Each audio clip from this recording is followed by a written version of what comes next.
नमामि धन्वन्तरिमादिदेवम्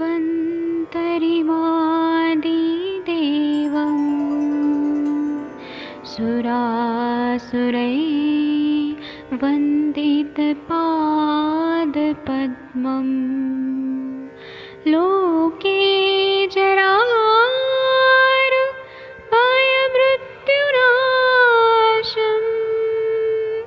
दातारमीशं विविधौषधीनां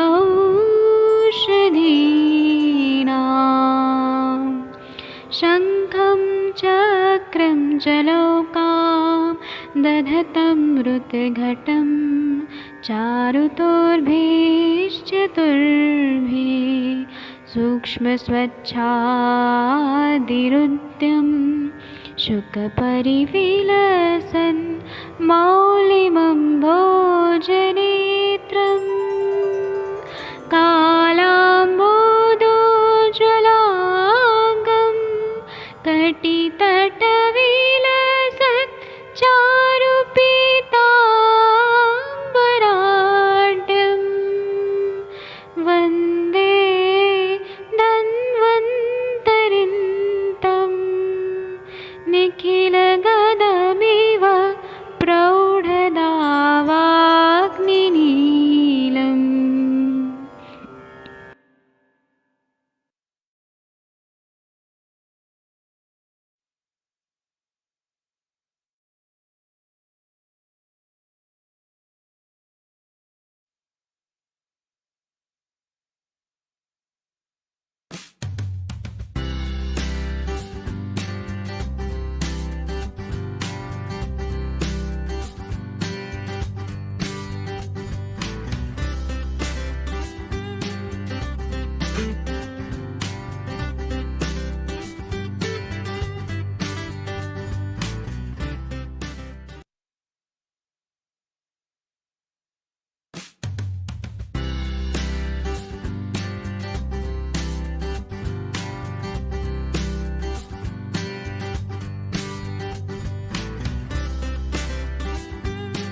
नमस्कार आप सभी को। सरोज मिश्रा जी, सूरज जी, सविता पेटे जी, चंपा सोलंकी जी, अनीता जी, पूनम जी देहरादून से, अश्विनी जी, चंपा सोलंकी जी, रमेश गौतम जी, विनीता चौहान जी, आप सभी का क्लिनिकल आयुर्वेद संभाषा सत्र में बहुत बहुत स्वागत है।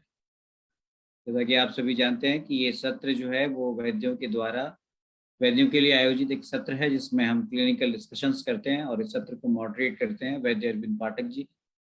शायद वो आज कुछ विलम्ब से हैं, तब तक आप चाहें तो आप लोग अपनी संभाषा स्टार्ट कर सकते हैं। यदि किसी को कोई केस प्रेजेंट करना हो तो केस प्रेजेंट कर सकते हैं। मैंने तमाम लोगों को को-होस्ट बनाया हुआ है, इसमें कुछ भी डिस्कस करना हो आप डिस्कस कर सकते हैं। अपने आप को अनम्यूट करके आप डिस्कस कर सकते हैं जी। भाविन जी भी जुड़ चुके हैं यहाँ, रमेश गौतम जी भी जुड़ चुके हैं, विनीता चौहान जी। कोई केस बताना हो आप बताइए, तब तक संभाषा को प्रारंभ करिए।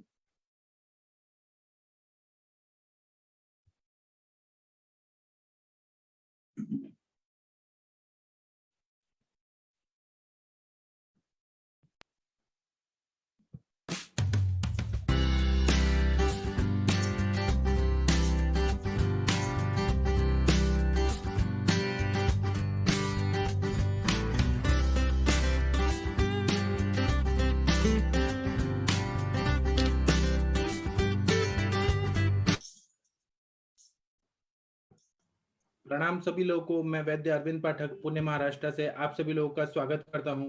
सभी लोगों को कोटि कोटि प्रणाम करता हूं। अभी हम लोग क्लिनिकल संभाषण शुरू कर रहे हैं, तो मैं सभी लोगों को अनम्यूट करने का ऑप्शन देता हूं ताकि आप लोग आइए और हम लोग संभाषण शुरू करेंगे।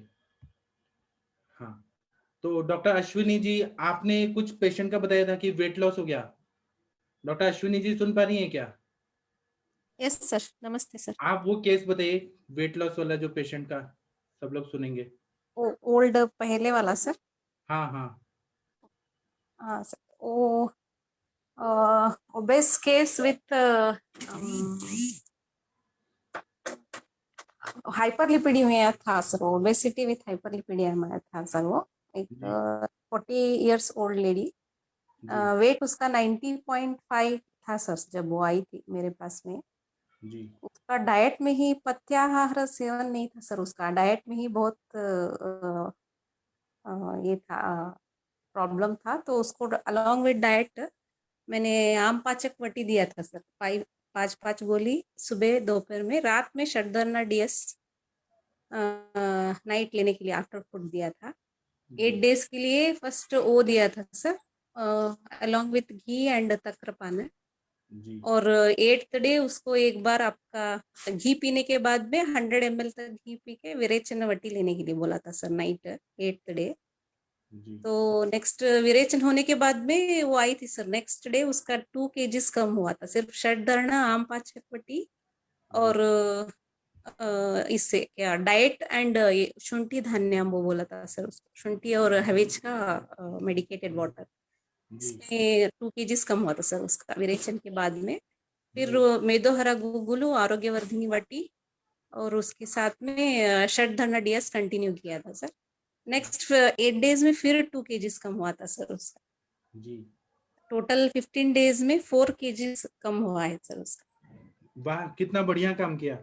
ऐसा तो सरोज मिश्रा जी भी तरसते होंगे कि हमारे पास भी रिजल्ट है। सर वो डाइट ही मेन था सर उसमें। वो जो क्या स्ट्रिक्टली डाइट क्या फॉलो डाइट किया, दिया था आपने, बताइए। वो सिर्फ डीप फ्राइड फूड डेली लेती थी सर, और नॉन वेज। उसको अच्छा सिर्फ पानी तो पूरा दिन यही पीना था। वो जब थोड़ा अभी धूप था तभी स्टार्ट किया था सर, ये अभी रिसेंट नहीं है, ये 2 months बैक का। तो शुंठी धान्याम्बु पी थी वो, दीपन पाचन के अलॉन्ग विथ ये षडधरना डीएस से अनुलोमन भी अच्छा होता था। और उसको मैंने सिर्फ सुबह नाश्ता वो गेहूं जवार का रोटी के साथ में कोई अच्छे से बॉइल्ड वेजिटेबल, दोपहर में हाफ हाफ स्टमक खाना है, शाम में अगर भूख लगे तो कोई भी गंजी जैसे सत्तू बोलते हैं वैसा कुछ पीना है, नाइट में फूड नहीं लेना है ये बोला था। उसके साथ में मीठा नहीं, फैट डाइट नहीं, और दूध का कोई भी प्रोडक्ट नहीं बोला था सर। तो उसने करेक्ट किया। उसमें बहुत फायदा हुआ सर उसको। वो ऐसा वैसा फूड ज्यादा खाती थी तो उसमें ज्यादातर उससे ही वेट ज्यादा हुआ उसका। जी, बहुत अच्छा बताया आपने। Proud of you Ashwini ma'am. Thank you sir. आप ऐसे केसेस सॉल्व करते जा रही हैं ना, तो सब डॉक्यूमेंटेशन करते जाइए। हाँ सर, हाँ सर। सरोज मिश्रा जी, आप सुन पा रहे हैं क्या? सर डॉक्टर, मुझे लगता है कि ये जो मेडिकेटेड वाटर है ये हाँ बहुत अच्छा काम करता है सर सब में। जो पित्तज प्रकृति है, शुंठी रहिता षडंग पानिया, और जो वात कफज ये जो डिसीजेस रहते हैं उसमें ये शुंठी धान्याम्बु का बहुत ही डिफरेंस मिलता है sir. Along with medicated water हम लोग मेडिसिन देते हैं तो बहुत अच्छा डिफरेंस मुझे ऐसा लग रहा है सर। उसका भी इफेक्ट जी बहुत है। जी। सरोज मिश्रा जी, ये मैम ने गवर्नमेंट जॉब को छोड़ के और प्राइवेट प्रैक्टिस में आई है और इतना अच्छा जी अच्छा रहे, मतलब खुद को भी इनको सेटिस्फेक्शन लग रहा है अभी। मैम, हम लोगों के लिए आइडियल हैं सर। जी एक लैंडमार्क इन्होंने रखा है हम लोगों के लिए। अरे ऐसा नहीं है सर, आप सब बहुत बड़े डॉक्टर्स हैं सर। हम तो कुछ अभी नहीं स्टार्ट। मैम, बड़ा छोटा तो कुछ भी नहीं होता है। इतनी मेहनत होती है, अपना नॉलेज होता है। नॉलेज आप भी इतना रखती हैं और आगे भी अचीव कर रही हैं। That's why we are also doing, कि हम लोग भी आगे बढ़ने के ही चक्कर में इन सब चीजों से जुड़े हुए रहते हैं, और सबको देख के एक दूसरे से कॉन्फिडेंस आता है ना। तो हाँ ये बहुत ही अच्छी बात है और आप प्रशंसा की पात्र हैं। जी। अभी भी देखिए कितने सारे केसेस मैम ने सॉल्व किए। इनफर्टिलिटी का केस सॉल्व किया, या हाइपरलिपिडीमिया जी का सर। भी, सब अच्छा कर रही है मैम। अब इसी तरीके से माउथ टू माउथ पब्लिसिटी, आप पब्लिसिटी करवाएंगे अगर जो सोशल मीडिया पे, तो उनका इतना बेनिफिट नहीं मिलता है। एक पेशेंट ठीक होता है तो उसके बाद में कई सारे पेशेंट और जो माउथ टू माउथ पब्लिसिटी के बाद आते हैं, वही हमारी मेन कमाई रहती है। ऐसे ही मेरे साथ भी एक गांव के पेशेंट आती थी, तो उसने बड़ी बड़ी जगह पे दिखा रखा था, रूमेटॉइड आर्थराइटिस का केस था। अब मैं इतना कॉन्फिडेंट हो चुका हूँ रूमेटॉइड आर्थराइटिस या आम बात के उसमें, कि मैं तो देखते ही बोल देता हूँ कि मैं इसको ठीक कर दूंगा। तो वो लोग हंसने लग गए कि भाई 2 लाख रुपए तो इसका पहले खर्च हो चुका है किसी अस्पताल में, इन्होंने ना कोई जांचें कराई ना कुछ, और मैं ठीक कर दूंगा। उसके बाद बोला कि ये चल फिर नहीं पाती है तो इसको हमारे गांव में चल के देख लो। तो मैंने कहा मैं गांव नहीं जा पाऊंगा किसी के, क्योंकि अगर आपके गांव जाऊंगा तो यहाँ पे जो कोई आएगा वो परेशान होगा, आप यहीं लाना पड़ेगा आपको। तो बोले कि वो चल नहीं पाती, उससे चलने लायक हो जाए तो कल ले आना। अगले दिन 2 खुराक का इतना असर हुआ कि वो चलने लायक स्थिति में हो गई, जैसे तैसे आई। उसके बाद ट्रीटमेंट चलाया।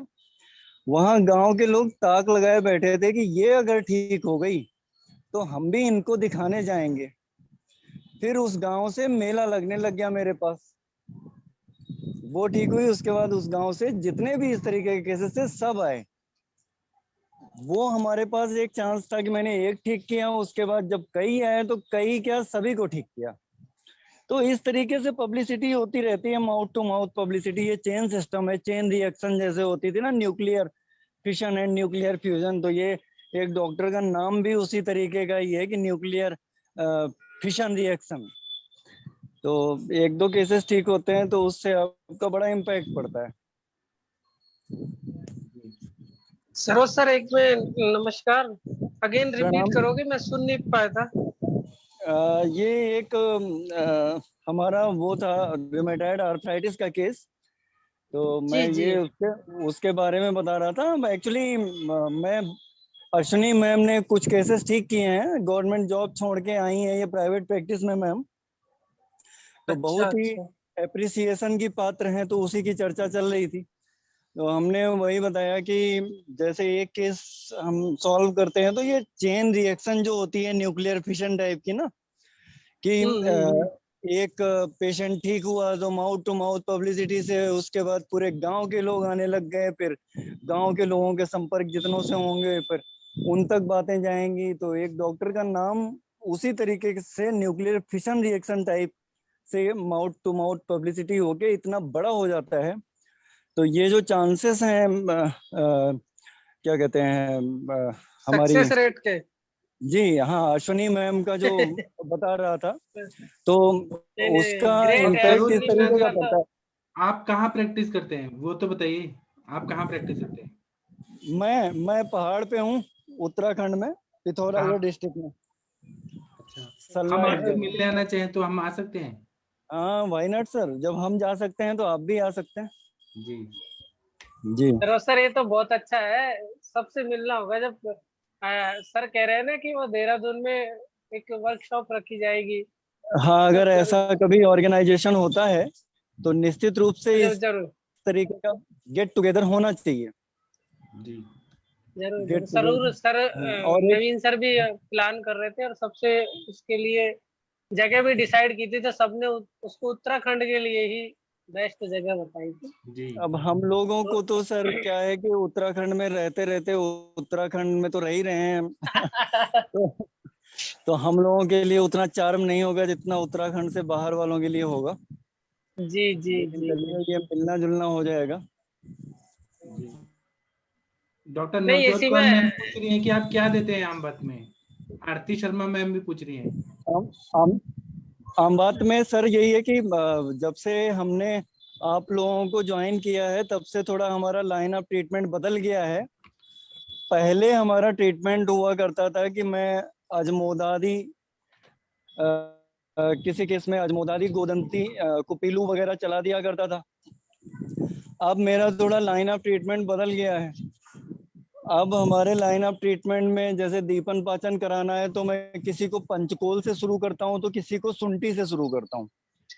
तो किसी को पंचकोल के साथ में गोदंती दे दिया, कुपेलू दे दिया, तो वो हमारा एक अप्रोच रहता है कि जो आम है उसको पचाना, दीपन और पाचन कर देना। तो ये पंचकोल वगैरह ये 1 सप्ताह के लिए चला देते हैं, तो उतने में उसकी सूजन वगैरह घट जाती है। साथ में सिंहनाथ गुग्गुल में पहले ही दिन से संजीवनी वटी और सिंहनाथ गुग्गुल चला देता हूँ, पहले ही दिन से। ऑयल कॉन्ट्रा इंडिकेट कर देता हूँ, जब तक सूजन है कोई ऑयल नहीं लगाना है। और इससे पहले एक आमवात का केस और मैंने ठीक किया जब मैं लोहाघाट में पोस्टेड था। तो वो 13 साल पुरानी पेशेंट थी, एम्स की, all India institute of medical sciences new Delhi की। उसकी उंगलियां भी टेढ़ी हो गई थी, जो स्वान नेक डिफॉर्मिटी आती है वो आ चुकी थी, एंड बोटेन एयर डिफॉर्मिटी आती है थंब में, वो भी आ चुकी थी। तो पेन तो उसका सब साइड हो गया था, लेकिन स्वान neck deformity and बोटेन air deformity जो थी वो नहीं ठीक हुई थी। तो मैंने, तो कि उस समय पंचकर्मा का मेरे पास कुछ था नहीं साधन, तो मैंने उसको समझाया कि ऐसे ऐसे करना है। केवल बस्ती चिकित्सा की करवाई उसकी, अनुवासन और आस्थापन बस्ती, और कोई भी मैंने वैतरण बस्ती भी नहीं करवाई उसको। और अनुवासन बस्ती में भी हमारे पास जो अवेलेबल ऑयल्स वहां पे उस एरिया में थे, उन्हीं में से करवाया। सिंपल तिल तेल से अनुवासन बस्ती कराई, और 10 मूल का काढ़ा, तिल का तेल, सेंधा नमक, शहद और सौंफ का पानी, इससे हमने आस्थापन बस्ती अल्टरनेट डे पे करवाई। इतने मात्र से उसकी जो fingers, boutonniere deformity and swan neck deformity थी वो चली गई, और एकदम उसकी उंगलियां तक ठीक हो गई। तो मैं खुद आश्चर्यचकित रह गया कि आयुर्वेद इतना बड़ा चमत्कार कर सकता है क्या। जिस केस को लोग एलोपैथ ने हवा मचा रखा है कि ऑटो इम्यून डिसीज है, ये ठीक नहीं होती, इसी पैनल पे मेरी कई डॉक्टर्स आते जाते रहते।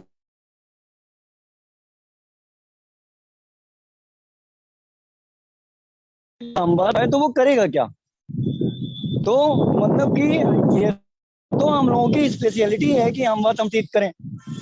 नॉट ओनली अमवात, सिस्टेमिक ल्यूपस इरिथेमेटस का केस मैंने ठीक किया है। सिस्टेमिक ल्यूपस इरिथेमेटस के 3 केसेस थे, और फर्स्ट क्लास उसकी रिपोर्ट तक नॉर्मल आ गई, एसएलई का। ये तो डॉक्टर मनोज शर्मा जी भी इधर आए थे, वो भी ठीक हो गए मेरठ के। जी जी, आपके पास यहीं पे मिले थे, आयुष दर्पण के ही हैं चिकित्सक। अच्छा जी, आप कौन से कॉलेज से पढ़े हैं? मैं गुरुकुल हरिद्वार।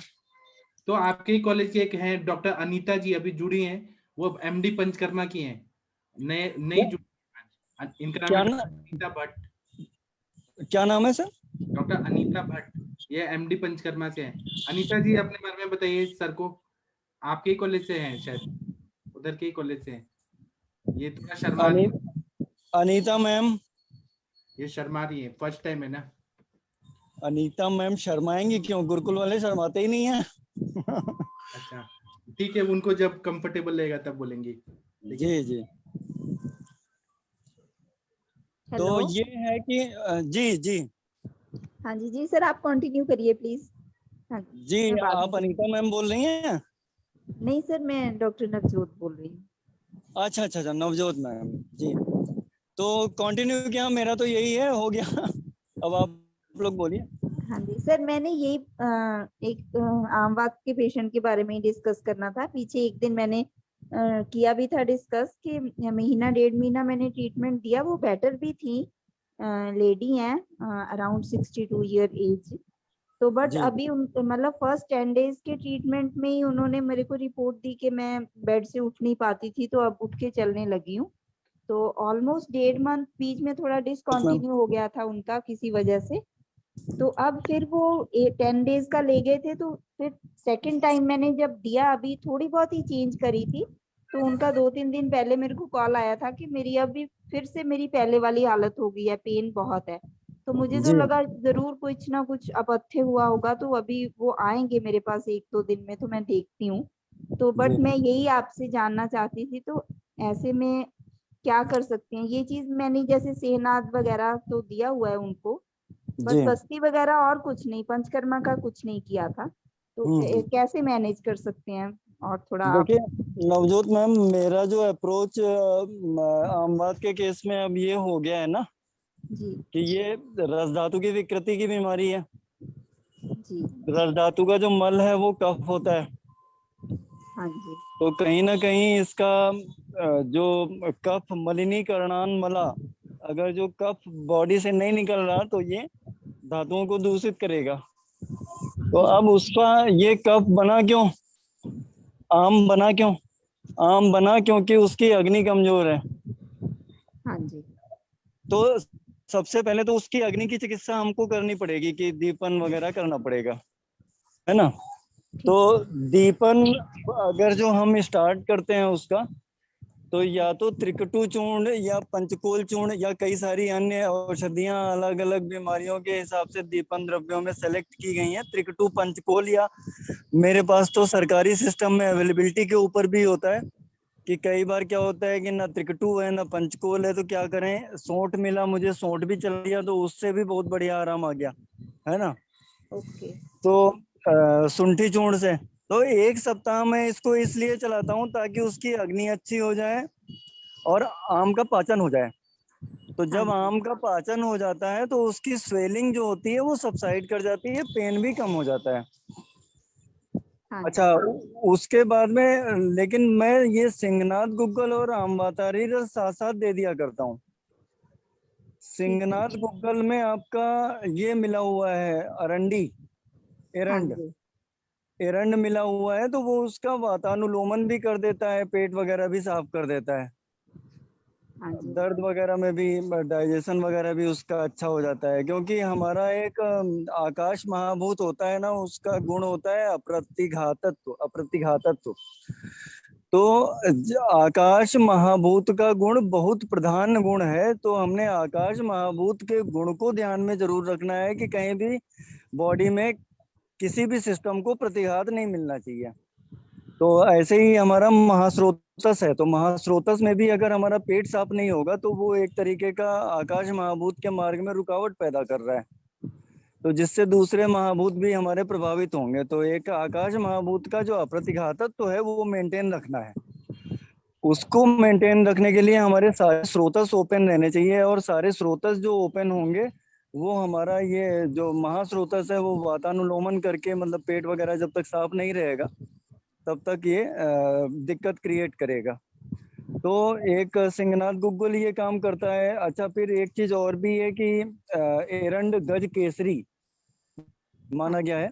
तो एक आम बात के केस में अगर कोई ऑयल का इंडिकेशन कर सकते हैं तो वो केवल एरंड तेल का ही कर सकते हैं, लेकिन वो भी तब कर सकते हैं जब हमारी निराम स्थिति आ जाए। तो पहले तो हमने इसका यही 1 सप्ताह तक के लिए जो हमने ट्रीटमेंट चलाया, त्रिकटु या सोंठ या पंचकोल में से एक, उसके साथ गोदंती, कुपीलू वगैरह, स्वर्णमाक्षिक वगैरह, लघु सूतशेखर वगैरह, वो ये सब डाल के उसमें हमने उसको आधा चम्मच सुबह शाम करके 5 दिन चलवा दिया ल्यूकवार्म वाटर से। साथ में सिंगनाथ गुग्गल और रामवातारी रस वगैरह चलवा दिया। उसको कोई भी ऑयल मैंने नहीं कहा कि खाने में भी नहीं जाना रहेगा, और लगाने का भी कोई एप्लीकेशन नहीं अनटिल एंड अनलेस उसका स्वेलिंग सबसाइड ना कर जाए। राइट तो ये 1 सप्ताह के अंदर मैं देखता हूँ कि स्वेलिंग कैसी है। अगर पूरी तरीके से सबसाइड कर गई तब तो ठीक है, मैं ट्रीटमेंट में पंचकोल या त्रिकटु या सोंठ को रिप्लेस कर देता हूँ अजमोदारी चूर्ण से, ठीक है। अब मैंने अजमोदारी डाल दिया उसकी वजह से, लेकिन अगर स्वेलिंग अभी भी स्टिल परसिस्ट कर रही है तो इसका मतलब अभी भी आम का पाचन कंप्लीट नहीं हुआ कुछ दिन के लिए, और मैंने वही सेम ट्रीटमेंट कंटिन्यू कर दिया, ठीक है। तो एक बार हमने उसको कॉम्प्लिकेशन से निकाल लिया तो पेशेंट हो गया हमारा। अब पेशेंट कहीं नहीं जाता, ठीक है। अब पेशेंट कहीं नहीं जाता तो अब हम इस पे पूरा शोधन चिकित्सा का भी विधान कर सकते हैं। तो शोधन चिकित्सा में वही हम कोई एक स्नेह द्रव्य सिलेक्ट कर लेंगे, एक कोई स्नेह द्रव्य, इसका कोष्ठ वगैरह की परीक्षा कर लेंगे कि भाई मृदु कोष्ठ है, मध्यम है कि क्रूर है, मृदु कोष्ठ वाले में 3 दिन में जनरली स्नेहन हो जाया करता है, मध्यम वाले में 5 दिन में हो जाया करता है और क्रूर वाले में 7 दिन में, ऐसा कहा गया है। लेकिन उससे पहले या बाद में भी हो जाता है। तो सम्यक स्नेहन के लक्षण आने तक 30 ml से शुरू करके रोज 30 ml बढ़ाना है स्नेह। अगला स्नेह तब देना है जब पुराना पच जाए। जब पुराना पच जाए पता कैसे चलेगा? थोड़ा गुनगुना पानी पिलाएंगे, डकारों में अगर तेल की बदबू आनी, महक आनी बंद हो गई तो इसका मतलब पुराना पच गया, नया तेल देंगे। तो ऐसा करके इसमें सम्यक स्नेहन के लक्षण आ जाएंगे। जिस दिन आते हैं उस दिन हमारा स्नेहन कंप्लीट मानेंगे। क्या होते हैं सम्यक स्नेहन के लक्षण? हल्कापन आ जाता है, स्नेहोद्वेग हो जाता है, त्वचा ऑयली हो जाती है, भूख बढ़ जाती है, वात का मूवमेंट डाउनवर्ड डायरेक्शन में हो जाता है और स्टूल में ऑयलीनेस आने लग जाती है। यह है सम्यक स्नेहन के लक्षण। जिस दिन आ जाएं उसके शाम से हमने स्वेदन शुरू करना है। अगले दिन सुबह शाम स्वेदन शुरू करना है और तीसरे दिन हमने उसको सुबह स्नेहन स्वेदन करा के वमन के लिए तैयार कर देना है। जिस दिन वमन कराना है, वमन से पूर्व संध्या पे उसको कफवर्धक आहार, या तो हमने उसको देना है खीर दे दी या रसगुल्ला दे दिया या दही चावल दे दिया, ये कफवर्धक आहार दे दिया। सुबह के समय उसको वमन के लिए हमने आकंठ पूरित दुग्धपान कराया। आकंठ दुग्धपान कराने के बाद में हमने रात में ही प्रिपरेशन कर ली थी मुलेठी काढ़े की। मुलेठी काढ़ा भिगो के रख दिया था, सुबह पका के तैयार कर लिया। और दूसरी तरफ एक काढ़ा और बना सकते हैं, वो है मदन फल पिपली का काढ़ा भी बना सकते हैं या चाटन का भी इस्तेमाल अगले दिन कर सकते हैं। तो मदन फल पिपली को चाटन के तौर पे अगर हम इस्तेमाल करते हैं तो दूध पिलाने के बाद, आकंठ पूरी दुग्धपान कराने के बाद मदन फल पिपली को हमने उसको चटवा दिया। तो चटवाने के बाद में उसका 10-15 मिनट के अंदर वॉमिटिंग का वेग आना शुरू हो जाता है। कब तक आनी चाहिए वॉमिटिंग? तो ये ऐसा करते हैं कि पित्तांत वमनम ऐसा कहा गया है कि सारा का सारा दूध निकल जाएगा और जब पित्त आने लग जाए तो वॉमिटिंग हमारी कंप्लीट हो गई ऐसा मान के उसको नॉर्मल पानी से कुल्ला उल्ला करा के थोड़ा सेंधा नमक मिला हुआ पानी पीने के दे देते हैं। तो उतने मात्र से ही उल्टी रुक जाती है, ज्यादा कुछ करने की आवश्यकता नहीं होती जी। उसमें। थोड़ा सा नस्य वगैरह भी अगर दे दिया जाए और तेल का, तो जो सर में भारीपन जैसे आरती मैम कह रही थी वो नहीं होता है। तो ये हमारा वमन का प्रोसीजर जब कंप्लीट हो जाए तो इसकी अग्नि अब इस समय कम हो गई है, तो अग्नि को नॉर्मल आने देने के लिए हमने उसको संसर्जन क्रम कराना है। संसर्जन क्रम प्रधान शुद्धि, मध्यम शुद्धि और अवर शुद्धि में 3, 5 और 7 दिन का माना गया है। विलेपी, पेया और यूष एक अन्न काल तक कराएंगे अवर शुद्धि में, 2 अन्न काल तक कराएंगे मध्यम शुद्धि में और 3 अन्न काल तक कराएंगे प्रधान शुद्धि में। विलेपी, पेया, यूष, अकृत यूष, कृत यूष, अकृत मांसरस, कृत मांस, इतने में हमारे 7 दिन कंप्लीट। फिर 1 दिन रेस्ट लीजिए, अगला प्रोसीजर शुरू करिए विरेचन। फिर से स्नेहन, स्नेहन के बाद स्वेदन, स्वेदन के बाद विरेचन की तैयारी, विरेचन के बाद फिर संसर्जन क्रम और संसर्जन क्रम के बाद फिर आप कर्म काल योग में से एक बस्ती सेलेक्ट कर लीजिए। कर्म 30 दिन की होती है, काल 15 या 16, अष्टांग ने शायद 15 मानी है, चरक ने 16 मानी है और योग जो होती है 8 बस्तियां, पहली अनुवासन रहेगी, आखिरी भी अनुवासन रहेगी। तो इस तरीके से सेलेक्ट करते हुए हमको बस्ती का इंडिकेशन ये भी देखते हुए कि हमारे पेशेंट के पास कितना समय दे सकता है अकॉर्डिंग सेलेक्ट कर लेना है। तो बस्ती चिकित्सा को अर्ध चिकित्सा भी माना गया है। तो बस्ती का मैंने रोल इसमें बहुत अच्छा देखा, बड़ा मजेदार देखा। और एक केस ऐसा भी देखा जिसमें लेखन बस्ती मैंने कराई थी और लेखन बस्ती कराने के बाद में पेशेंट को इतना इम्पैक्ट उसका आया कि ब्लड प्रेशर शूट अप होके 200 के करीब चला गया, उसको मैंने सबसाइड किया। तो ये एक तरीके के जो भी हमारे पंचकर्मा के प्रोसीजर्स हैं वो ऑपरेटिव प्रोसीजर्स ही हैं। हाँ जी। हमारे पास केवल यही नहीं देखना होता है कि हम पेशेंट को कितनी दवाइयां दे रहे हैं, कितने की दवाई है, केवल यही नहीं देखना होता है। डॉक्टर की जिम्मेदारी तो ये होती है, पेशेंट जब तक उसके पास है, उससे ट्रीटमेंट करा रहा है, पूरी जिम्मेदारी उसकी है। हमारी फीस भी उसी चीज की रहती है। कोई भी कॉम्प्लिकेशन हो जाए, गले में हड्डी अटकी रहती है। एक दो केसेस ऐसे भी हैं जिसमें हमने पाइल्स वगैरह का भी क्षार सूत्र किया था। तो गले में हड्डी अटकी रहती है जब तक पेशेंट पूरी तरीके से सारे कॉम्प्लिकेशन से निकल के बाहर ना आ जाए, और फीस भी उसी की होती है। जी, ये तो है। जी, तो इसमें बेसिकली तो क्या कहते हैं, वमन विरेचन ना भी कराएं तो इसमें वैतरण बस्ती का इंडिकेशन आम बात में बोला गया है। इमली और गुड़ लेखन वगैरह। बस्ती में क्या क्या करेंगे? लेखन बस्ती लेखन बस्ती में क्या करे सर? लेखन बस्ती में जो ओबिसिटी वाले में लेखन बस्ती करते हैं, उसमें द्रव्य क्या क्या करते हैं सर? मैं जरा एक बार देख लूं तो उसके बाद आपको बता देता हूँ। उसमें हमने एक तो अमलतास का गूदा डाला था, अमलतास का गूदा डाला था। उसके बाद एक हार डाला था टंकण का, यवछार डाला था, जवाछार। और गोमूत्र डाला था। ये एक बार मेरा खुलने दीजिए तब मैं बताता हूँ। ये क्षार की क्वांटिटी कितना डिसाइड करेंगे? जैसे एक हाँ, ये आ गया। ये त्रिफला डाला था मैंने 60 ग्राम, एरंड मूल डाला था 10 मूल डाला था, विडंग डाला था, गोमूत्र डाला था, मूर्छित तेल, मधु, शिलाजीत, यवछार और मदन फल पिपली। ये लेखन बस्ती था इतना द्रव्यों का। और नीला तोता भी एक चुटकी इसमें डाला था। सर ये शेयर कर सकते हैं ग्रुप में? ये यहाँ पर ऐसे तेज लिखना थोड़ा पॉसिबल नहीं है, अगर आप काइंडली शेयर करें बाद में। जी जी, मैं बाद में कर दूंगा। सर ये ठीक मैं है, पूछा था, thank you। जैसे विरेचन के कितने दिन बाद लेखन बस्ती शुरू कर सकते हैं? विरेचन के कितने दिन बाद लेखन बस्ती? विरेचन के बाद में हम लोग संसर्जन क्रम पे आएंगे। संसर्जन क्रम हमारा 3 दिन का रहेगा कि 5 दिन का रहेगा कि 7 दिन का रहेगा, ये हमारी शुद्धि के ऊपर डिपेंड करता है, प्रवर, मध्यम और अवर शुद्धि। और उसके बाद शुद्धि जब कंप्लीट हो जाए तो पहली बस्ती अनुवासन, और उसके बाद हम लेखन बस्ती कर दें।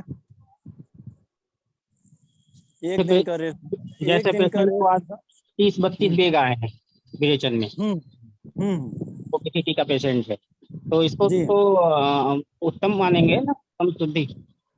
हाँ, उत्तम मानेंगे। तो इसमें 7 दिन का संसर्जन क्रम करवा दीजिए। 7 दिन का 7 दिन का संसर्जन क्रम करवा दीजिए। उसके बाद एक दिन का गैप, वैसे गैप का इंडिकेशन नहीं भी है, लेकिन फिर भी आप सेफ साइड में चलते हुए एक दिन का गैप दे दीजिए, थोड़ा उसको रेस्ट दे दीजिए। और रेस्ट देने के बाद में पहली बस्ती आप अनुवासन स्टार्ट करेंगे। अनुवासन जब आसन बस्ती को रिटेन करना पड़ता है, वो 7-8 घंटे रिटेन कर ले। और कई बार क्या होता है कि रिटेन ही रहती है, पेट ही साफ नहीं होता, कई ऐसे केसेस भी आते हैं। तो अगली बस्ती जो हम लेखन बस्ती देंगे, लेखन बस्ती में जो हमने द्रव्य यहाँ पे डाले हैं, हमने सेफ साइड में रहते हुए इससे भी कम क्वांटिटी अपनी युक्ति लगा के इस्तेमाल की थी, है ना। ये हमको किसी ने लिटरेचर सौंपा था, तो हमने 2-4 लोगों से सलाह लेने के बाद इसमें कंटेंट्स, इसकी मात्रा थोड़ी अपने हिसाब से मॉडिफाई कर दी थी, कम की थी। तो पहले दिन हमने अच्छा, जिस पेशेंट में हमने कराया था वो भी 73 इयर्स का था, ठीक है। तो 73 इयर्स का पेशेंट था, तो उसमें ब्लड प्रेशर, कई सारी ऐसी चीजें हैं, जैसे नमक भी मिला हुआ है इसमें, सेंधा नमक। तो नमक एनल म्यूकोसा से कोई डायरेक्ट ड्रग जाता है तो वो तुरंत शूट अप कर सकता है ब्लड प्रेशर, तो वो चीजें भी थी। तो खैर, कुल मिला के कॉम्प्लिकेशंस को रिलीव करने के बाद में बड़ा अच्छा लगा। उसका लिपिड प्रोफाइल वगैरह भी उनका बढ़ा हुआ रहता था, लिपिड प्रोफाइल भी नॉर्मल आया, वजन भी काफी, शरीर हल्का फील करने लग गए। हमने केवल 4-5 ही दी थी उनको लेखन बस्ती, अधिक समय भी हमारे पास भी नहीं था। सर मैं इसमें जी जी, मुकेश साहू सर।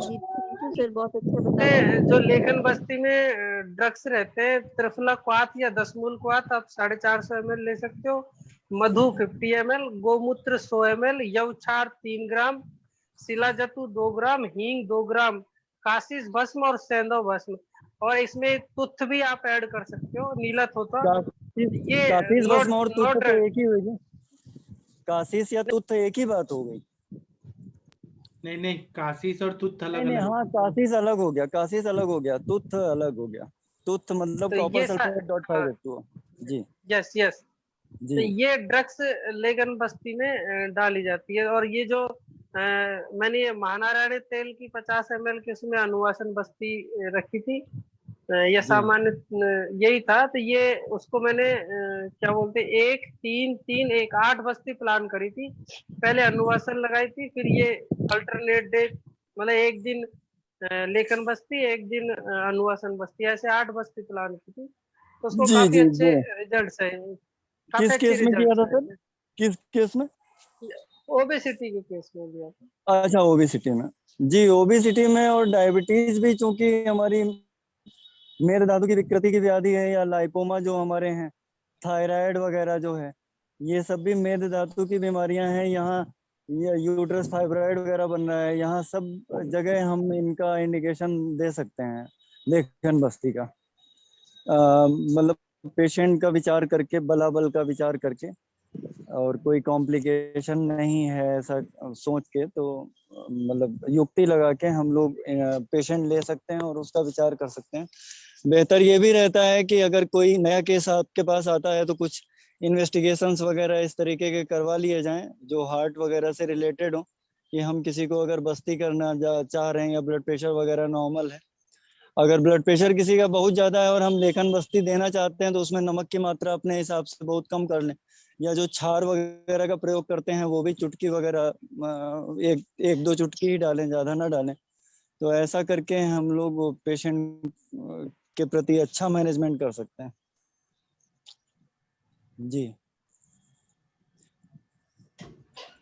बहुत बढ़िया बताया आपसे, मतलब प्राउड फील होता है हमें सरोज मिश्रा जी, बहुत अच्छे हैं आप। Thank you sir. Thank you sir, बहुत अच्छा बताया, बहुत डिटेल में बताया आपने, थैंक यू। आप सबका सानिध्य रहता है, सब आप ही लोगों का सीखा हुआ है, आप ही लोगों से। इन्होंने हमारा लेकिन जो खुद का बस्ती तो बताया वो ध्यान में रखिए, निरामावस्था में ही बस्ती देना है तेल का, अमावस्था सामावस्था में बिल्कुल नहीं देना है बस्ती, तो बढ़ जाता है।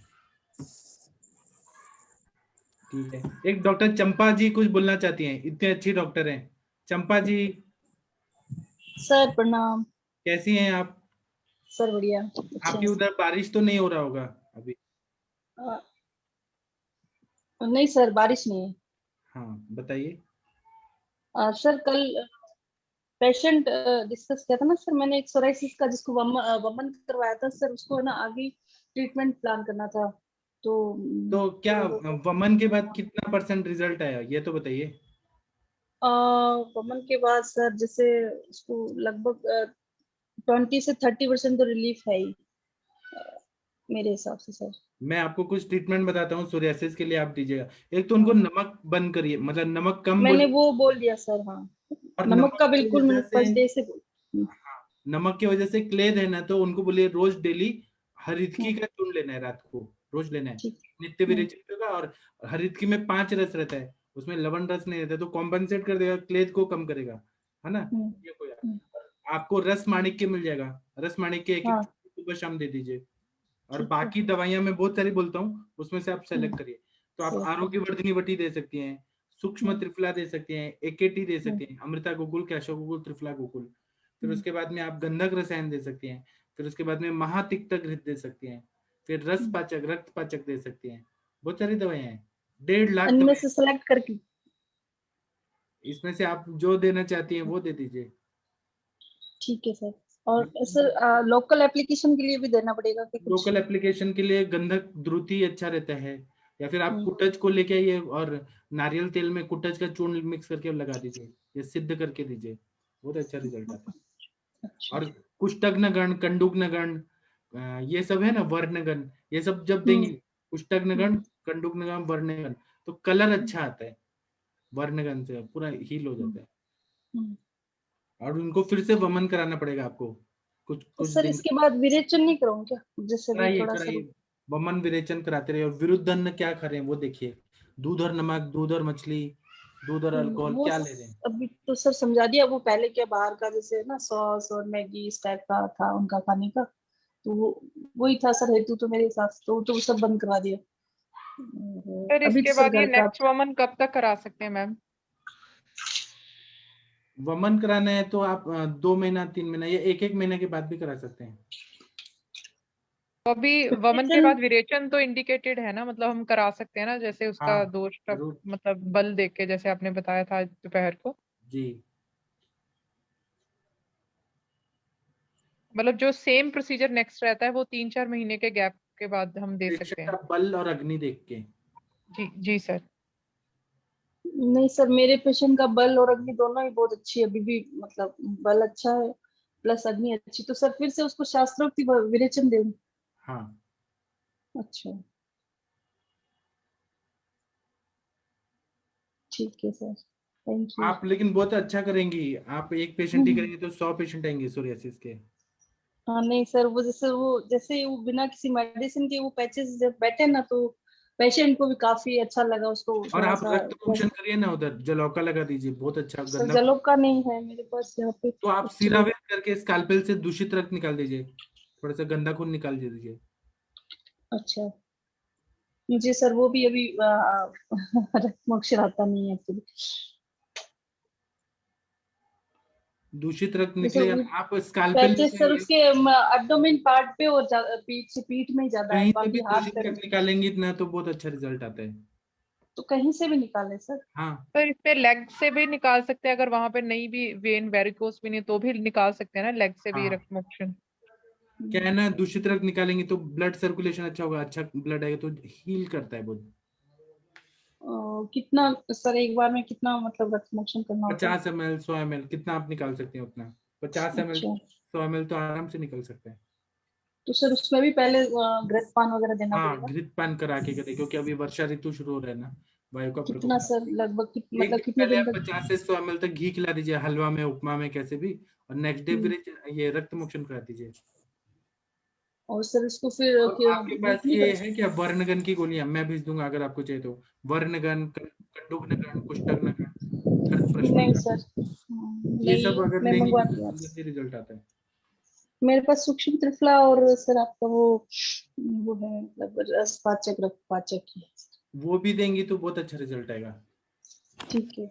आप बस दीजिए, पेशेंट को हाँ दीजिए और ठीक कर दीजिए बस।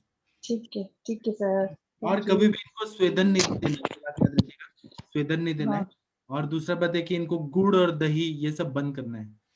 गुड़ दही से बढ़ता है ये सोरियासिस। स्वेदन का सर उसका एक्चुअली सर उसका जो वर्क है वो ऐसा ही है, मतलब लाइट का काम करता है ना, तो दोपहर में उसका रहता है मेनली, तो वो खंबे पे चढ़ना और इस टाइप से।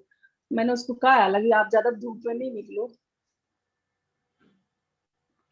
ठीक है, लेकिन आप थोड़ा उनको बोलिए कि कुछ तो प्रोटेक्शन करें अपने बॉडी को। हाँ वो सर इसी से फिर पित्त वापस से बढ़ता है ना, और उसका प्रोफेशन चेंज नहीं हो सकता क्या? प्रोफेशन तो सर पता नहीं, शब्दोत बात घृत कर। लगा के फिर वो जाए तो ये। हाँ हाँ, शब्दोत घृत। ये हो सकता है सर, उसको ये बोल रहे हैं कि भाई आप ये वाला ग्रिप पहले अप्लाई कर दो, उसके बाद आप ही धूप में निकलने का काम करो। हाँ, और ज्यादा तीक्ष्ण धूप में तो वैसे ही मैंने मना कर दिया था कि आप जैसे भी कोई काम होता है वो थोड़ा हल्का, जैसे मॉर्निंग की जो धूप होती है या फिर शाम के टाइम या करें। नॉर्मल घी लगा के भी जाए ना तो फिर वो हीट हाँ नहीं होगा। हाँ, दोध घृत ज्यादा अच्छा रहेगा। बहुत स्टीरॉइड लिए हुए हैं सर और दूसरा बात पेशेंट। है कि उनको बोले कि नीम का पानी से रोज नहाए, सुबह शाम। नीम हाँ का वो कर पानी रहे हैं। पिए, उससे नहाए तो उससे बहुत वो अच्छा। तो कर रहे हैं। और उनके जो सर टॉवेल। इसमें आप बताते सर इसमें आप वो आरोग्य वर्धनी को भी नीम के कल के साथ सेवन करने के लिए बताते हो ना? हाँ, और दूसरा बात है ना कि आप क्या बोलिए कि जो कपड़े हैं वो अपना कपड़ा हम्म, अलग रखे, नहीं तो वो फैलता है ये। हाँ वो बोलिए सर, मैंने आपको पहले लेक्चर पढ़ा था उसमें जब बताया था ना, कपड़े सब अपना करना होगा, सब सबसे अलग रखना है। हाँ, इनके केस में किसी को हेल्प करना है तो कर सकते हैं। मुनीश शर्मा जी, अश्विनी जी, कुछ बोलना है सोरियासिस के केस में? सर इस केस से नहीं सर, मुझे कुछ और पूछना है। तो 1 मिनट, चंपा जी आपका हो गया, आप ये जी करिए सर, फिर हमें बताइएगा, ठीक है? Okay sir, thank you. Thank you. Ashwini ji आप बोलिए। हाँ सर, वो डॉक्टर मिश्रा सर बोल रहे थे कि हाई बीपी में बस्ती नहीं देना है। सरोज मिश्रा जी, आपसे प्रश्न है।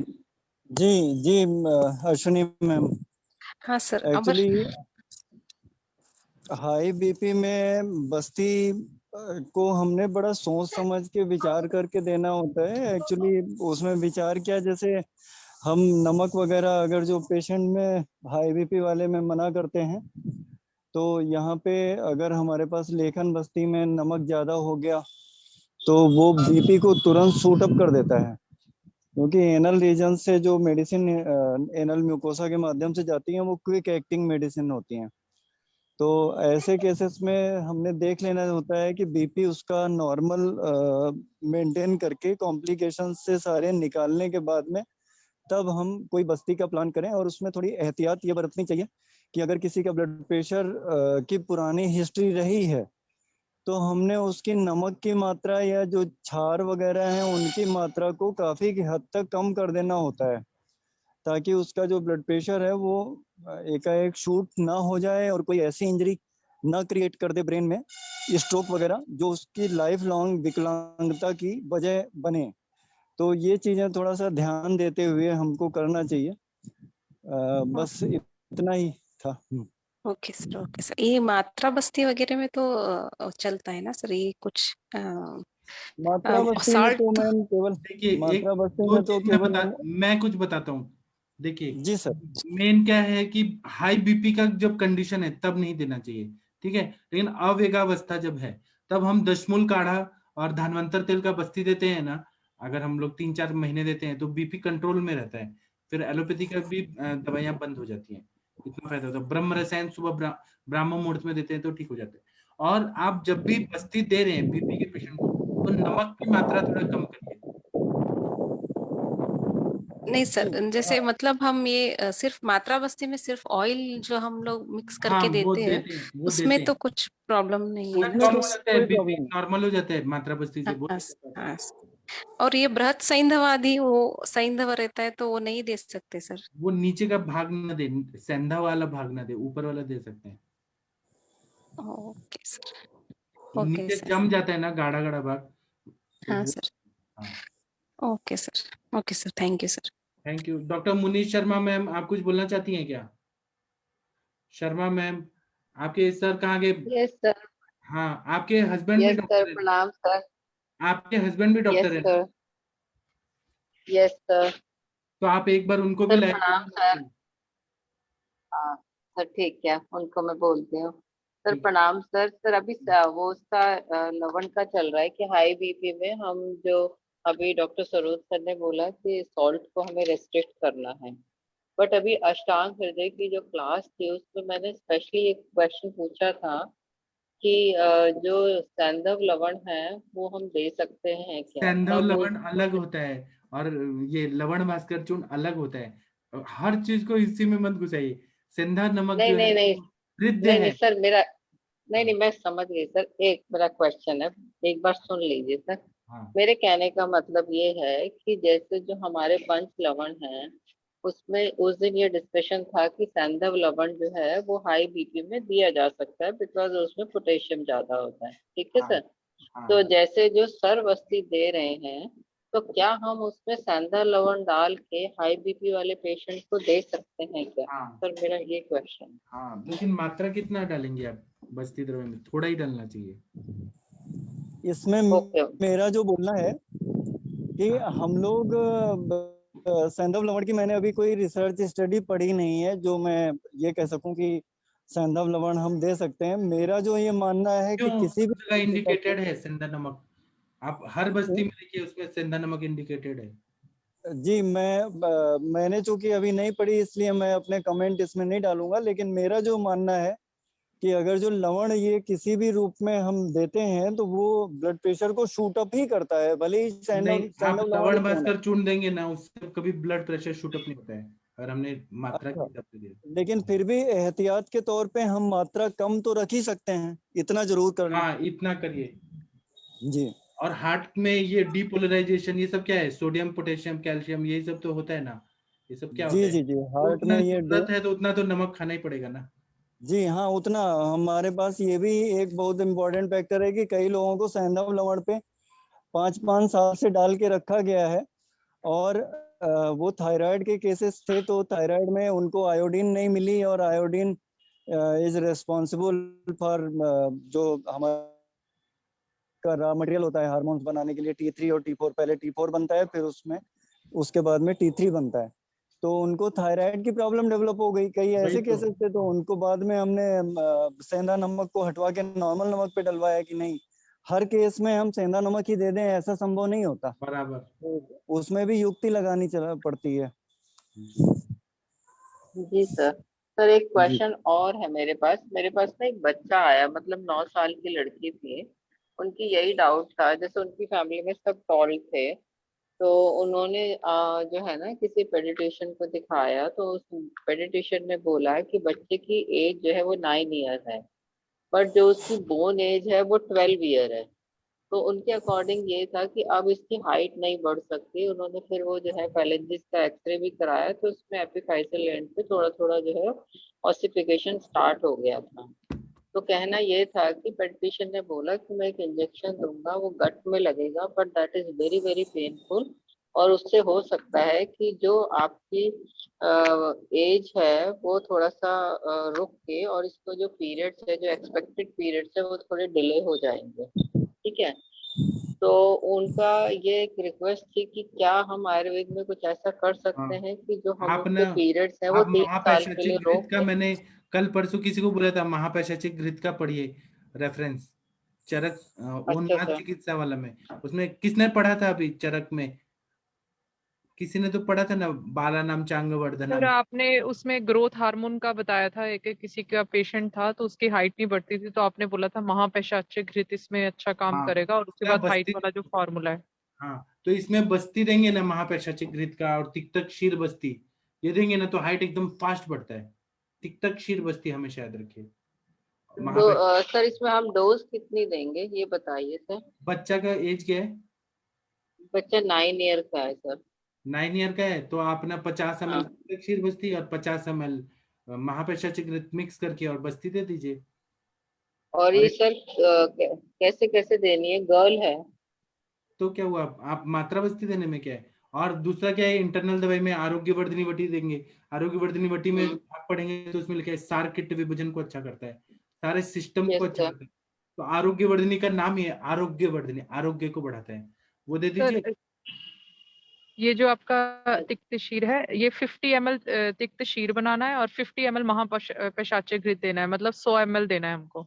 हाँ जी सर। और ये सर कैसे, डेली देना है कि हफ्ते डेली, में 2 दिन या 3? नहीं नहीं डेली। डेली देना है 1 साल। सर 100 ml 9 साल का बच्चा रिटेन कर पाएगा? उसमें तो पानी है ना, दूध है 50 ml और हाँ 50 ml सर, घी है, तो हो जाएगा। बहुत हो सर जाता है लेकिन सर। 100 ml हाँ बहुत हो ज्यादा जाता नहीं है हो सर। जाएगा बच्चे हाँ के फिर कम ऊपर? करिए, 30 60 ml 40 ml। हाँ 40 करिए, 30 करिए। सर आपने जो चंद्रसूर का बताया था, जो ये भी ऐड कर सकते हैं? चंद्रशूल ऐड कर सकते हैं, लाक्षादी गुग्गुल कर सकते हैं। और इंटरनल दवाई में स्वर्ण मालिनी वसंत और स्वर्ण मकर ध्वज, स्वर्ण मालिनी वसंत स्वर्ण मकर ध्वज 2-2 गोली देंगे ना दूध के साथ, तो हाइट एकदम अच्छे से बढ़ती है। और नस से देना है इसमें, तो या तो पूर्ण सोम का दीजिए या फिर पंचेंद्रिय वर्धन तेल का दीजिए, बहुत अच्छे से हाइट बढ़ेगी। अच्छा सर, क्या देना, पंचेंद्रिय वर्धन या फिर पूर्ण सोम, जो हाइट बढ़ने का हमारा नस से का है, राइट नस, पूर्ण सोम? सर क्या है उसके अंदर? वो मैं बाद में बताऊंगा। जो हाइट बढ़ने के लिए हम लोग देते हैं ना पूर्ण सोम, पूर्णेंदु। सर किस एज तक बढ़ सकती है, हमारी भी बढ़ जाएगी क्या अभी? नहीं नहीं, 24 साल तक हाइट बढ़ती है, बाद में नहीं बढ़ती है।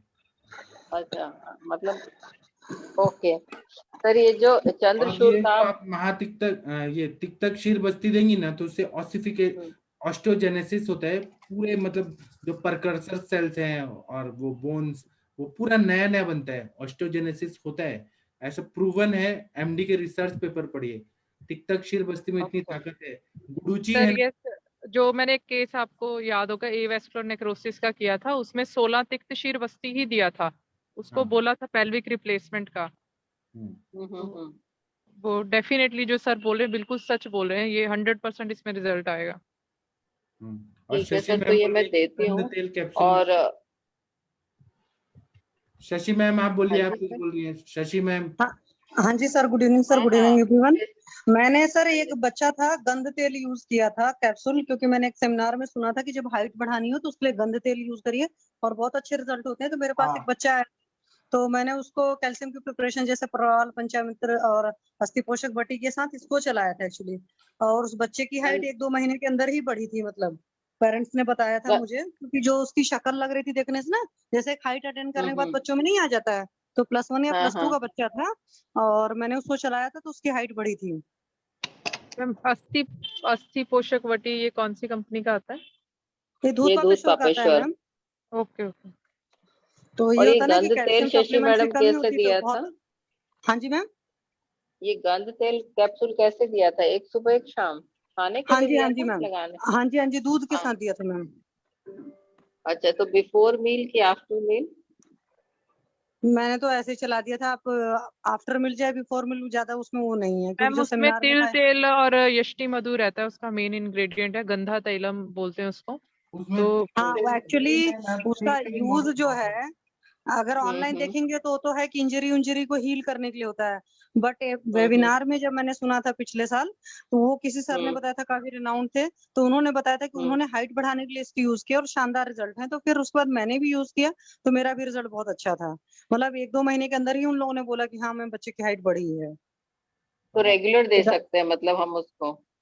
हाँ मैम, 2-3 महीने तो चलाकर देख ही सकते हो। मैम और आपने कौन से कंपनी की यूज की थी? मैम यहाँ पर चंडीगढ़ में जो मिला था वो उसने परचेज कर लिया था। अच्छा कोटेकल का ओके। इजीली अवेलेबल है, कोटेकल का मिलता है ये गंधा तैलम। हाँ, तो दिल्ली में तो बहुत सारी ब्रांड के मिल जाएंगे मैम। आप दिल्ली गंध में तेल बहुत यूज सारे कर लो और साथ में मैम बच्चे की पाचन देख लो। उस बच्चे के साथ भी प्रॉब्लम था कि उसकी पाचन की विकृति थी, तो मैंने हम्म। आरोग्यवर्धन या फलत्रिका आदि जो भी जरूरत रहा होगा उस वक्त मैंने वो पाचन के लिए भी कुछ कुछ चीजें उसकी चलाई थी। और साथ में ठीक है। हाइट बढ़ाने के लिए, और साथ में उसका रात में सोता जल्दी था, मतलब कि बहुत तो नहीं था पर 10-11 बजे, सुबह बहुत जल्दी उठता था। तो मैंने कहा नहीं बेटा, रात में और जल्दी सो जाइए, तब आप सुबह 4-5 हम्म। बजे उठते हैं।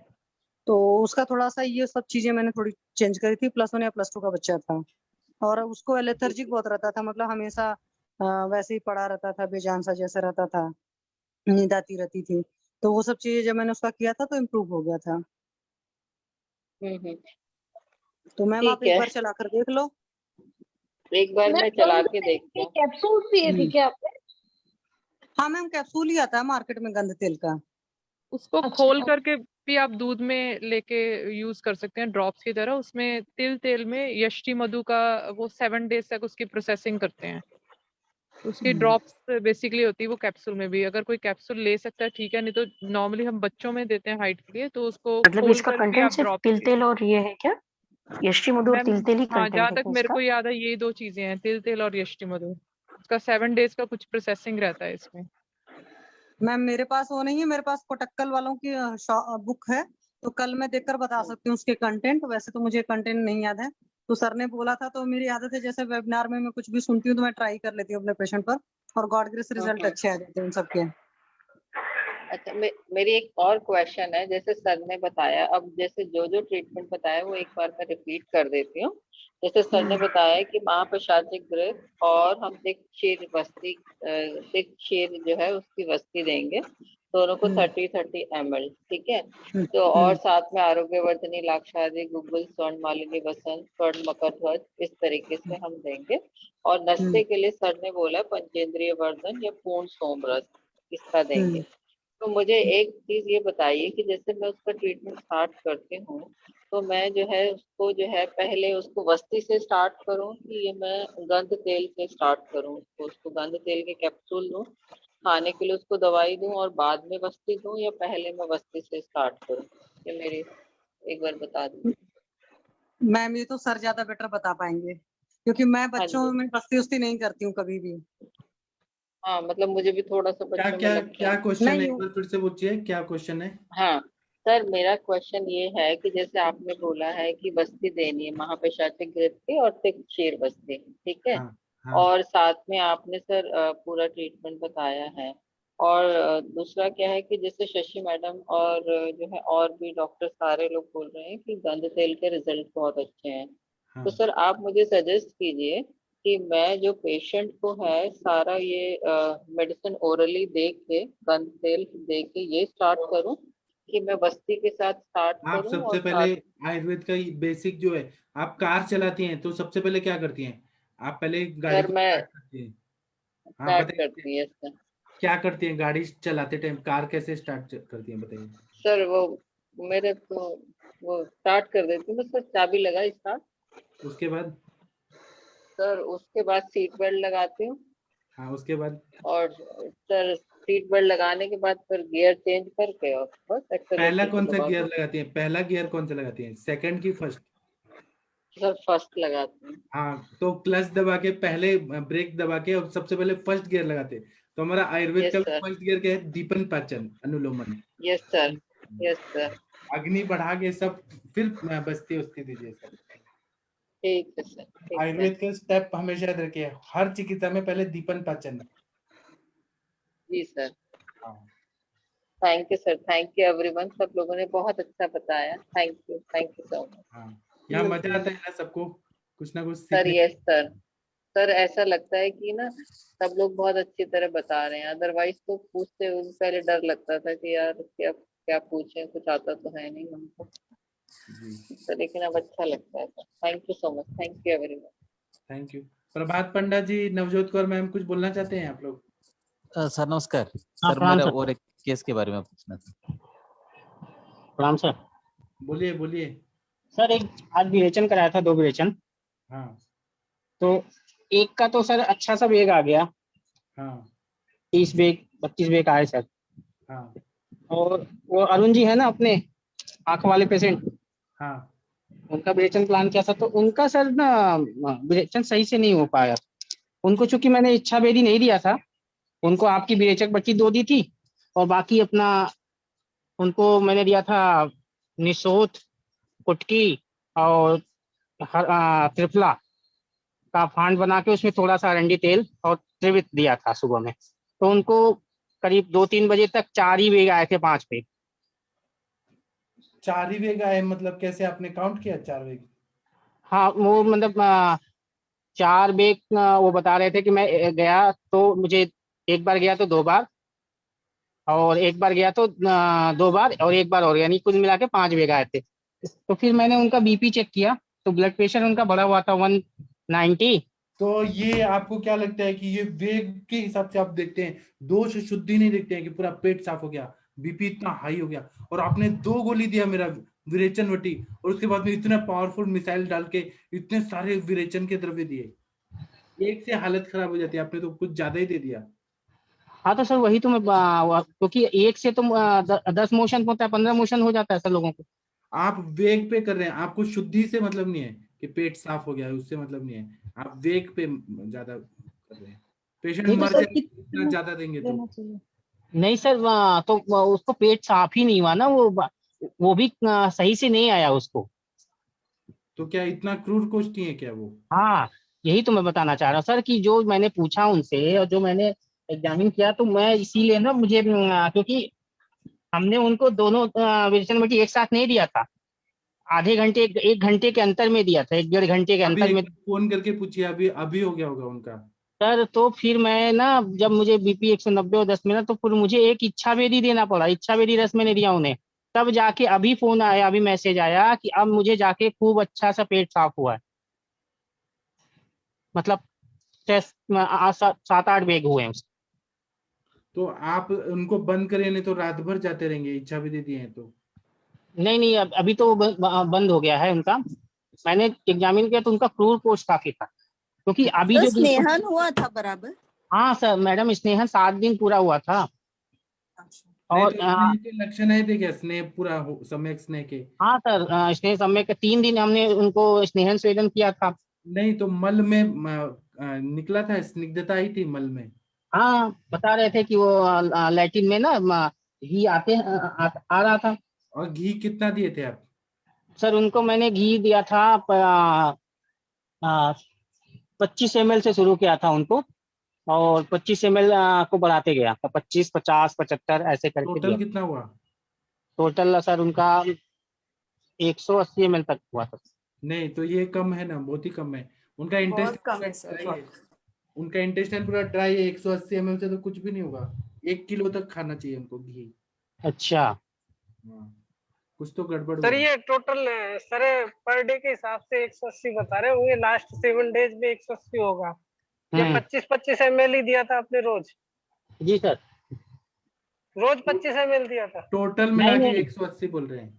नहीं 25 ml रोज नहीं दिया था सर, 25 ml सर वो बढ़ते क्रम में। वृद्ध करके बोल रहे हैं कि 25 जैसे बढ़ाते गए लास्ट में 180 ml, शायद ये समझ आ हाँ रहा है। एक दिन, हाँ तो टोटल हाँ कितना तो फिर टोटल 1 किलो हो जाएगा ना सर? टोटल करीब टोटल सर इनको 6.5 मतलब 700 ml हुआ, 700 नहीं, और थोड़ा 300 ml और डालते तो इनका थोड़ा कोष्ठ सॉफ्ट होता।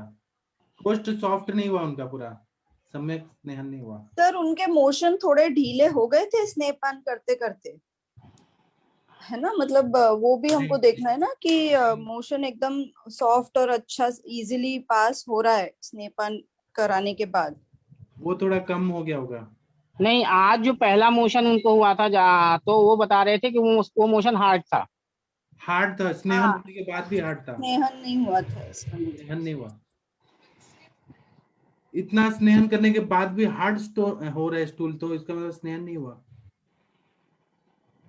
या तो सर उनका आम पाचन नहीं हुआ था और वो घी को पचा नहीं पाए थे, और या तो उनका स्नेहन कम हुआ था। दोनों में से एक कुछ यहाँ पे हुआ है। फिर ऐसे केस में फिर उसको 2 दिन और स्नेहपान बढ़ाना चाहिए था।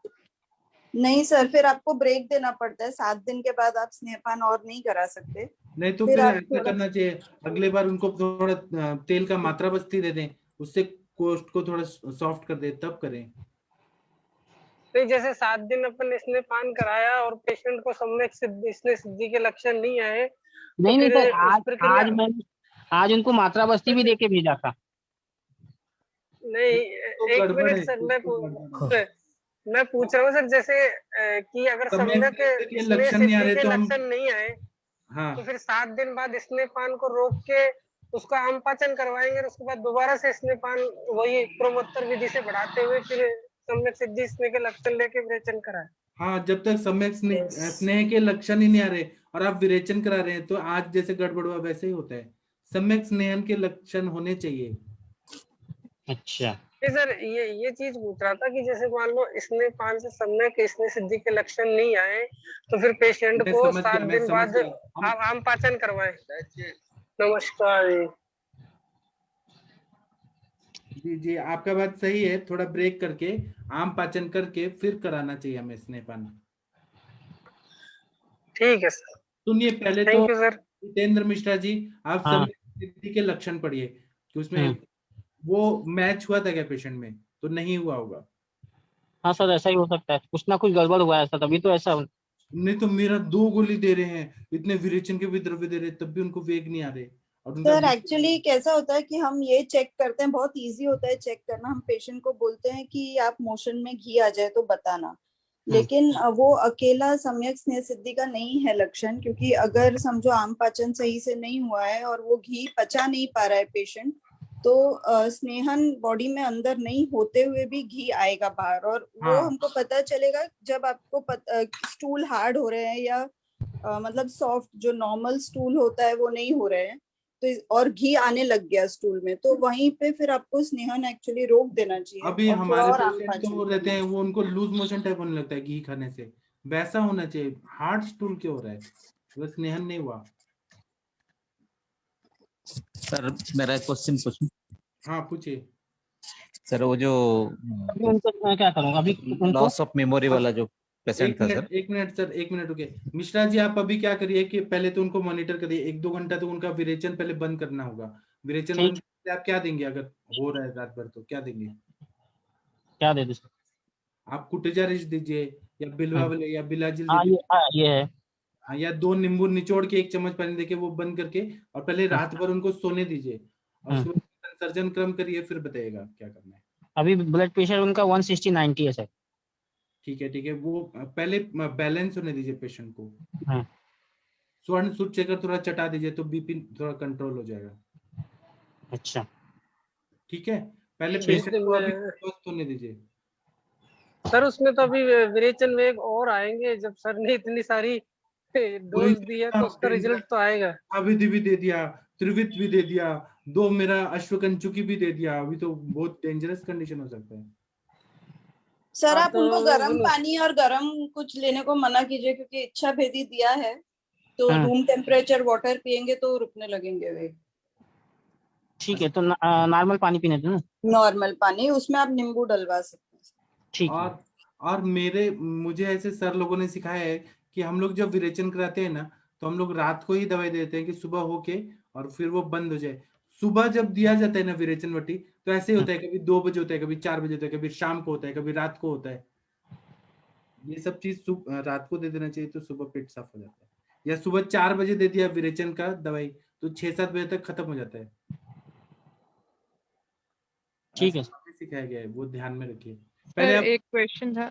आप पहले जितेंद्र मिश्रा जी, वो पेशेंट को पहले बचाइए, इतना सारा दवाई दिया, अंदर से गड़बड़ ना हो जाए वो।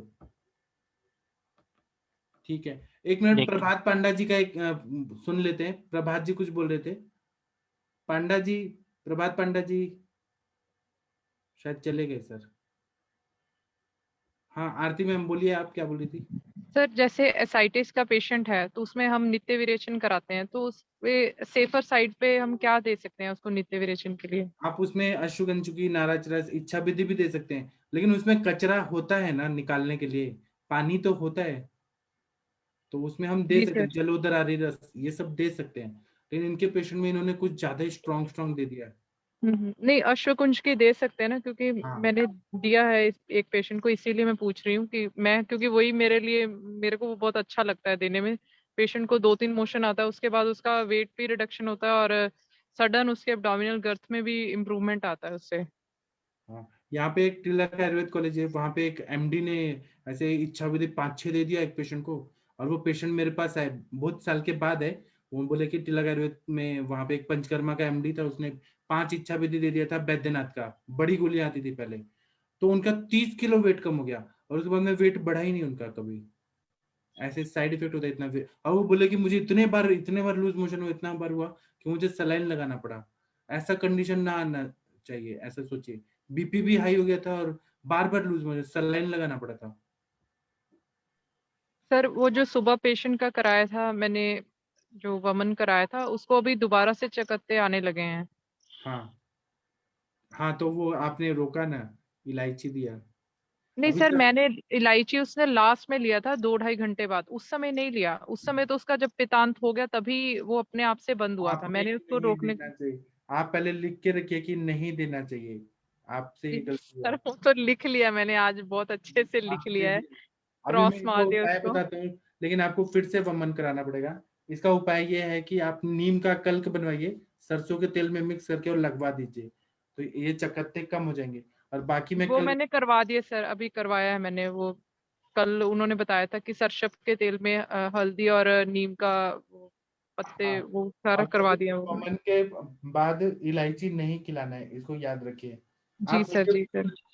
आप मुझे फोन करना चाहिए था। तो मैंने सोचा सुबह में, इसलिए मैंने डिस्टर्ब नहीं किया, 4 अदरवाइज। बजे उठ जाता हूँ। ठीक है, और किसी को कुछ बोलना है थैंक यू। तो please, ऐसे टाइम हो गया है, हम सेशन बंद कर दे क्या? मोनिका मैम, सेशन बंद कर दे क्या? मोनिका मैम बताइए। प्रणाम सर। जी सर, जी सर, अभी टाइम हो सेशन बंद करते हैं, सुबह माधव निंदन की क्लास में बात करेंगे। प्रणाम जी सभी, सर, थैंक यू। प्रणाम सभी को। और जितेंद्र मिश्रा जी, थोड़ा पेशेंट पे ध्यान दीजिए, नहीं तो पेशेंट को आईसीयू में एडमिट करना पड़ेगा। प्रणाम सर। प्रणाम सभी लोग को, थैंक यू, धन्यवाद। प्रणाम सर, थैंक यू। प्रणाम जी। प्रणाम।